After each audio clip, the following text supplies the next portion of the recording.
Imagine this. You're standing by the window, a cold December morning in Halifax. You see ships passing through the harbor as they do every day. Suddenly, a flash of light so blinding, you feel it before you hear it. A massive explosion rips through the air, a shockwave so powerful, buildings collapse in an instant. Windows shatter for miles. The earth itself seems to tremble.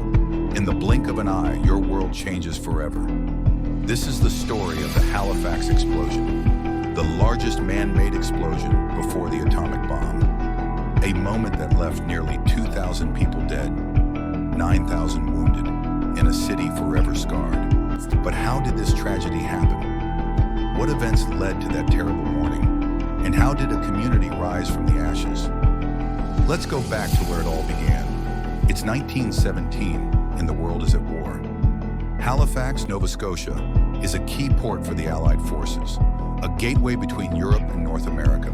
The city's harbor is one of the busiest in North America, with military convoys and merchant ships constantly coming and going. Supplies, ammunition, and soldiers pass through Halifax on their way to the front lines. For the people of Halifax, the war is ever present, but no one could have anticipated that the greatest devastation would come not from an enemy, but from within their own harbor. 1. The collision and how it happened. December 6th starts like any other day. The harbor is busy. Among the ships that morning is the French cargo vessel, SS Mont-Blanc. But this is no ordinary ship. It's carrying a dangerous load. Explosives, including TNT, picric acid, and barrels of highly flammable benzol, enough to destroy a city. Coming from the other direction is the at.a.m, a Norwegian ship headed out of Halifax. Both ships are on course to cross paths in the narrow strait, known as the Narrows. What happens next will seal the fate of thousands. A series of miscommunications, both ships expecting the other to move. And then, at 8:45 a.m., disaster strikes. The EMO strikes the Mont-Blanc's bow, igniting a fire on board the French ship. As the flames rise, panic sweeps the Mont-Blanc's crew.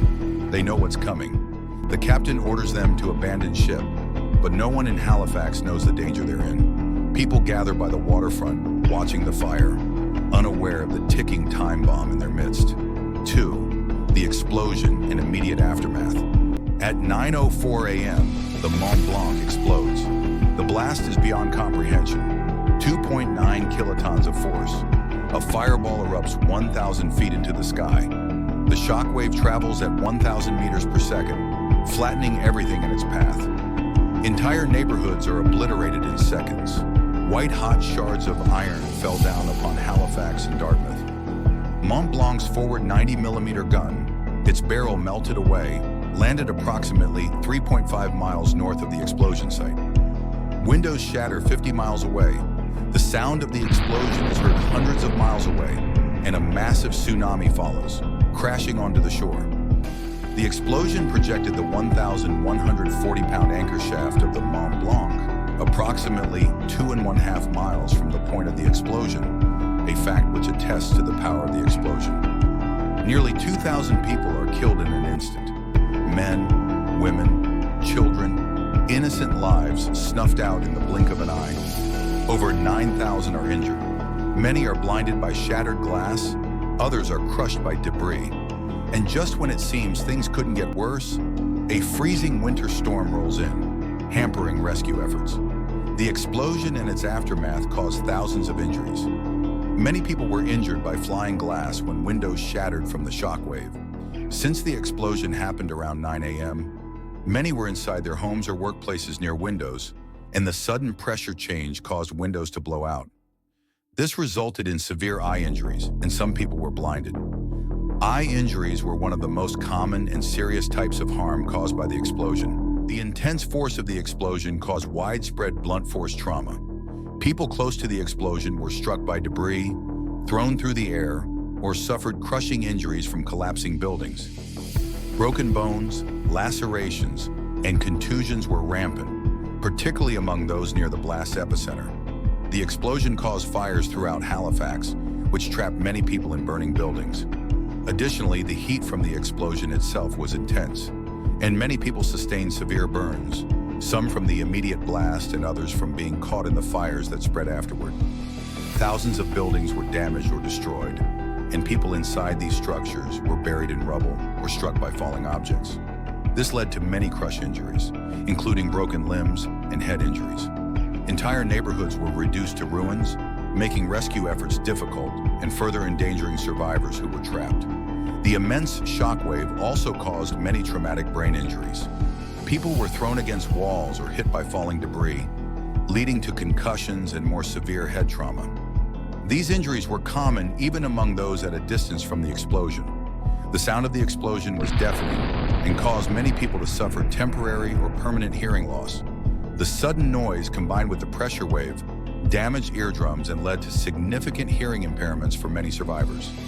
In addition to the physical injuries, the emotional and psychological impact was immense. Many survivors experienced psychological shock from the horror of the event, loss of loved ones, and the destruction of their homes and community. 3. The aftermath, relief and reconstruction. Amid the devastation, the people of Halifax don't give up. Rescue efforts begin immediately, though they're overwhelmed by the sheer scale of the disaster. But help comes quickly, both from within Canada and beyond. Boston, Massachusetts, sends medical teams and supplies by train, an act of kindness that Halifax has never forgotten. In fact, to this day, Halifax sends a Christmas tree to Boston every year as a token of gratitude. It's a story of hope, of resilience. The people of Halifax rebuild. Whole neighborhoods have to be reconstructed, and new housing, like the Hydrastone district, is built to be fireproof. But it's not just about rebuilding homes. The explosion changes everything: maritime safety laws, urban planning, and the way cities respond to disaster. 4. Legal and political consequences. Yes, there were legal proceedings following the Halifax explosion in 1917, as the disaster led to significant questions about responsibility and liability. 2 primary legal investigations took place.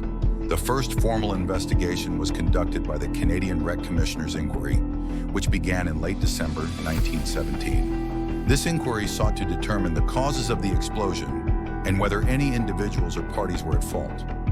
The inquiry blamed the captain of the SCS Mont-Blanc, Aimé Lemedec, and its pilot Francis Mackey for the explosion. They were criticized for not properly informing the harbor that the Mont-Blanc was carrying explosive cargo. The commission also found fault with Captain Hockenfrom of the SS-Emo, claiming that both ships showed poor judgment in the moments leading up to the collision. However, the commission placed most of the blame on Mont-Blanc's crew for not raising the warning flag, indicating dangerous cargo sooner. This inquiry's report did not settle the matter entirely, and this led to criminal charges. Several individuals involved in the events leading to the explosion were criminally charged. The charges were laid primarily against the captains and pilots of the 2 ships. However, the men were acquitted mainly due to lack of conclusive evidence. The legal battles surrounding the Halifax explosion didn't end with these acquittals. There were numerous appeals and counterclaims filed by insurance companies, governments, and private entities as they attempted to determine financial responsibility for the destruction caused by the explosion. The cases involved complex legal arguments, but no clear criminal accountability was ever established for the disaster. While no individuals were criminally convicted, the Halifax explosion led to significant changes in maritime laws and safety regulations, particularly concerning the handling and transportation of dangerous goods through populated areas. The tragedy also highlighted the importance of better communication in busy ports like Halifax. 5th lasting impact on Halifax. More than a century has passed, but the scars of that day remain.